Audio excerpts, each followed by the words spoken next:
Hi there, welcome back once again to Travelling Tonka and welcome to this beautiful province called Salta in the northwest of Argentina. While you just see this footage walking through the streets and around this area, we are actually in the capital city of the Salta province, which is called Salta itself.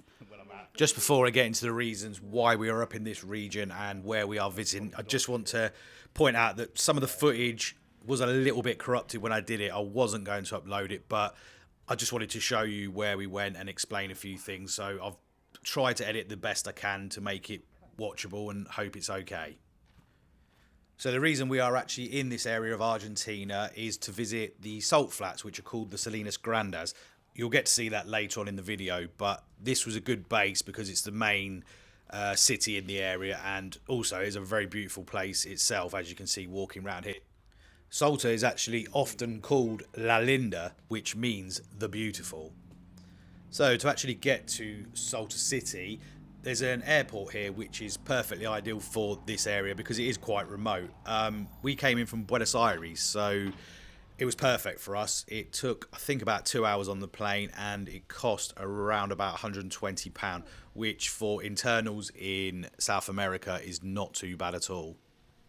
That is per person and did only include 10 kg luggage, but we were able to purchase extra at the airport for a very reasonable fare, so that wasn't too expensive either.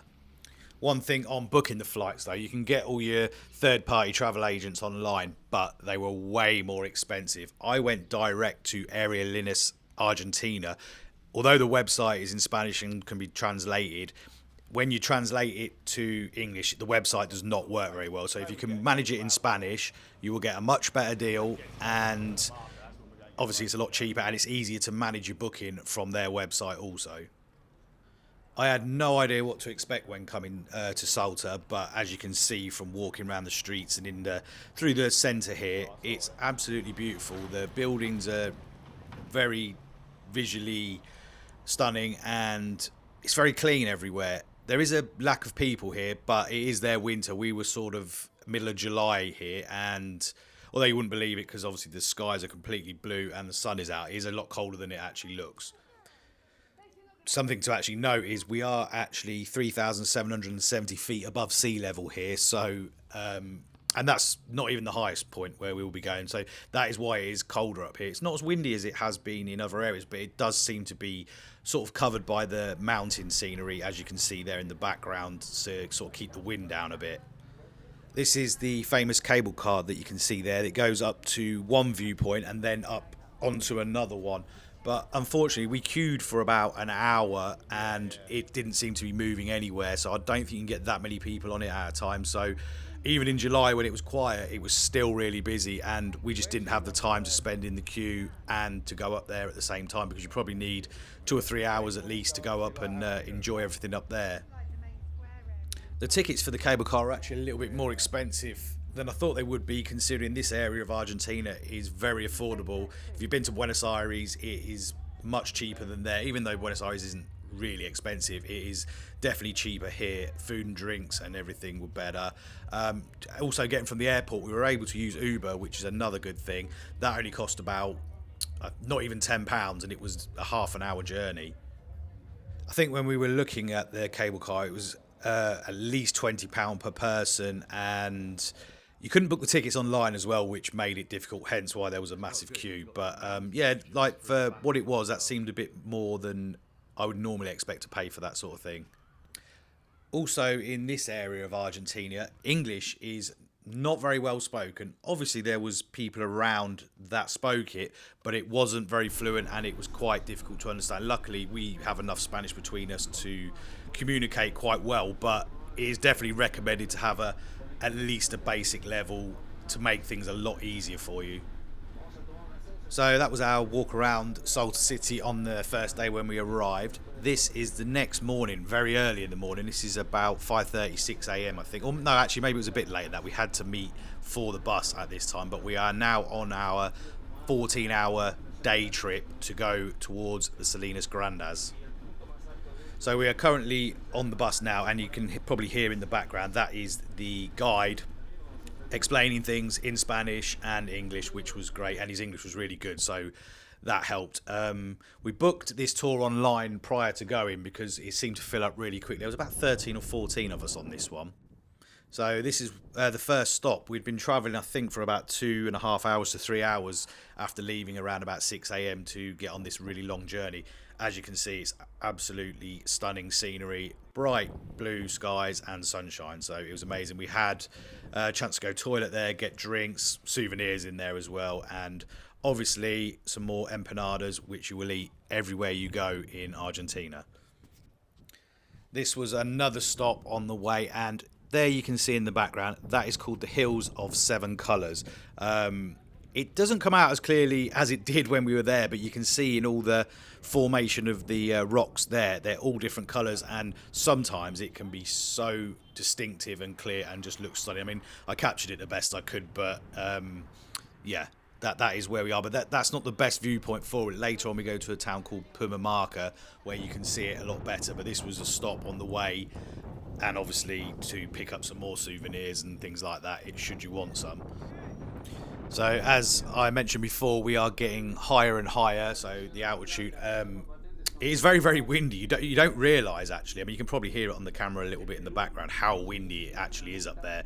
But it's very deceiving given how beautiful the day is as to how cold it can actually be when you're up there. This is the beautiful drive now in and around the mountain. It's windy, but you start to appreciate how high you are at certain points.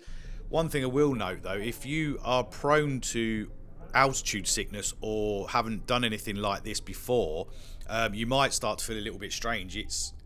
I didn't personally feel affected by it, but it did make my breathing very difficult at times. Not to the point where you're struggling, but you notice a difference.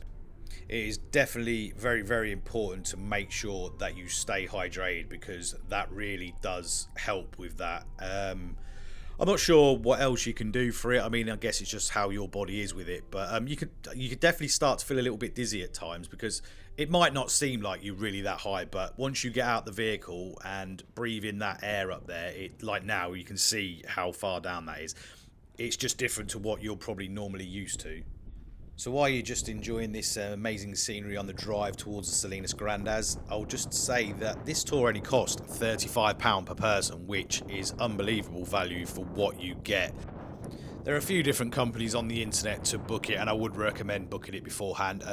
I got this one through Get Your Guide, which is where I use most of mine, and it seemed to work out great. We didn't have any problems. All the instructions and meeting places, etc., details to start were all spot on. So now, after reaching the highest point on our journey, we're on a slight decline to the salt flats, which you can see in the background. That big long white line is part of this massive area that we are just about to visit. Now, as you can see by how everybody is dressed, they all seem to be in quite warm comfort clothing. I'm a little bit of an exception to this rule because I'm always in shorts and t-shirt, but I did feel a little bit chilly, but other than that, it was just lovely. It was just fresh, really, really fresh, because it wasn't much wind and the bright sunshine. But that is probably deceiving for most people. It is probably really cold here, so I would definitely recommend wearing some warm clothes. As for your footwear, I only had a pair of sort of Crocs on, so it was fine to walk around on there for all parts of the journey. But again, other people might want something a bit more sturdier.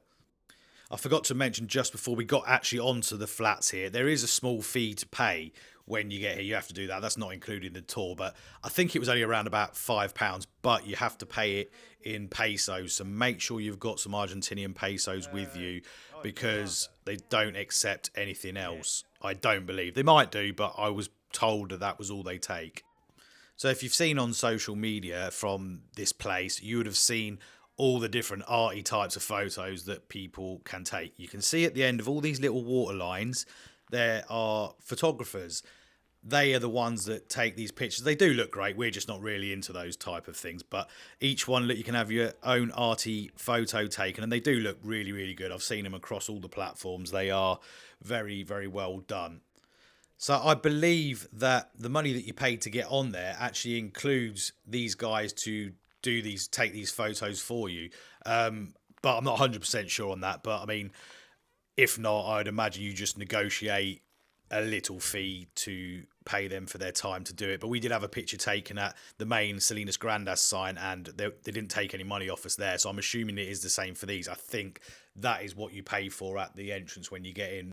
On our tour, we were allowed about an hour here. You probably don't even need that, to be fair, because you can cover a lot of space in that time. And after all, you are just looking at different areas of the salts, but it is still stunning and fascinating. It is hard to believe this whole area is like that. There are so many people here at the time when we were there, but because it's so vast, it really doesn't look like it. At the entrance area, there is also things where you can buy food and drinks as well. And there is also a toilet there. Obviously, if you've been travelling for a long time, that's also very helpful. I think that was only a very, very tiny fee. I think it was like 500 pesos. So nothing much at all, but it's very handy to use. And they have cleaning facilities as well if you wanted that there. I mean, to make this visit, this was the reason that we came to the Salta province to come and experience this, because until you're stood on there and walking around there, it is so hard to believe how big it is. These are just places that you will not see in your everyday life, or probably even in the areas close to where you live. You're not going to, unless you're from here, obviously, but if you're from Europe, you just don't get to see things like this. You could actually do this tour on your own in a hire vehicle if you want, but by the time we looked at the cost of fuel, hiring the car, etc., it was way dearer than it was to actually go on a tour and to be able to experience the views without the stress of actually having to drive it. So, but it is definitely an option. There were plenty of people doing it. There's plenty of places to stop on the way. That said, I'm not sure how easy the provincial checks going from province to province would be if you don't speak Spanish, because there was a couple of like security checkpoints we had to go for on the way. So again, it's a lot easier if you're doing it with a guide. If you've seen from my earlier videos that I've uploaded from this area, we actually incorporated this journey on the way to the Iguazu Falls. So flying from Salta to Puerto Iguazu Airport is obviously easier because it's a domestic flight, and that's what we did, and it was a lot cheaper to do that. But if you was going to go to the Brazilian side, you can't actually fly direct from Salta, so that was perfect for us as well. So this point where we are stopped here now is the highest point on our journey, and it is 4,170 meters above sea level, which is 13,681 feet. So you can imagine that is very, very high. So now we are on the last stop in this town of Purmamarca on the way back. Again, look at the beautiful skies and sun. We were very lucky on our day that the weather was like this. This is where you can see the hills of seven colours from a different perspective. Now, walking around here was a very strange experience. It felt like we were in a western. I mean, as you can tell from the types of buildings and the area, it's a very, very small town, but very, very local as well. But as you can see from the difference from Salta City, where we started this journey, to here, there's quite some contrast, but it's still a beautiful place. We were given around about 2 hours, maybe a little bit more, to spend around Purmamarca, and because it had been such a long, long day, and this is on the journey home, we were ready for some dinner, which we found a lovely restaurant here where we tried the local delicacy, which is llama, which I've never ever had in my life, but it was actually really, really nice piece of meat. Also, along with that, we did actually try a couple of other local dishes off the menu too, just to experience something that we wouldn't normally have.